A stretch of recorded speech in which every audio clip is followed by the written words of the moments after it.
I think that you have to adapt with the times.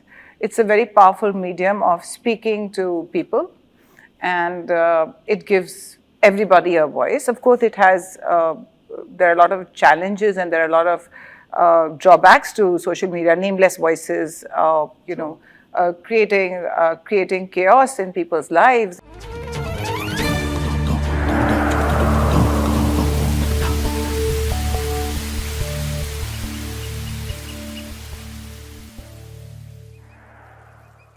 You've also, in an interview, said that you did not see yourself as a lunch mom.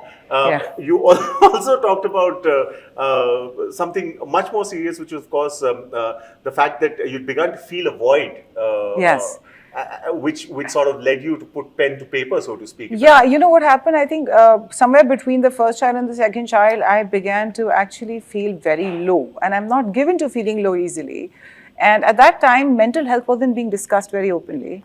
And I used to say, I'm watching a funny movie, but why am I not being able to laugh? Because I think that just having my identity as a mother and having so many hours in the day where I had nothing to do but perhaps read a book or two, and then go to a couple of social engagements and really feel I had nothing to contribute to that, and there was no value add to my life beyond just a lot of polite talk about the weather and about this trip or that holiday. And I just realized that I felt lost, and I felt lost, and that's when I was searching for answers. And I said, what should I do? And I had a lot of work offers because my PR company was really successful. In fact, back in the day, it was an early boutique outfit that even Vinod Mehta had heard about and featured in the Outlook magazine.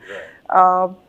And I said, no, I can't do this. So based on that, I was getting a lot of offers to come back to work. But I said, I need something where I can be around the children. I was sort of an obsessed mother. Be around my girls and watch them grow, and also sort of find a way, a purpose in my life. And that's when the blog started. And then I sort of got back into writing for a lot of publications. And, once you put the pen to paper, a new world opens in front of you, ahead of you. And that sort of happened to me, fortunately. And yeah, so what's the process? I mean, you're digitally savvier than a lot of us in our team itself.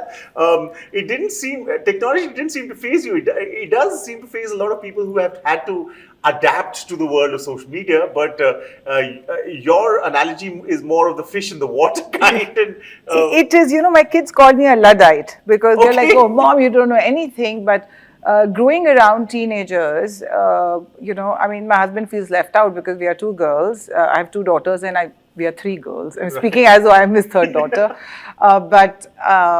We learn from each other, and then they're posting and teaching me stuff, and I'm talking to them about icons of their generation, which, of course, I find very uninspiring. I talk so much about Kim Kardashian, you'd think I'm obsessed with her because I've discussed her before, but the whole value system of this generation and fame-driven life lived off the highs of validation that you get from your like on your posts and stuff. So, I started, it's like you start as a critic and then you become the person you're criticizing. Not that I've become that. I'm saying that now I understand. I used to criticize people who were so social media savvy, and now I sort of understand that. And I think that you have to adapt with the times.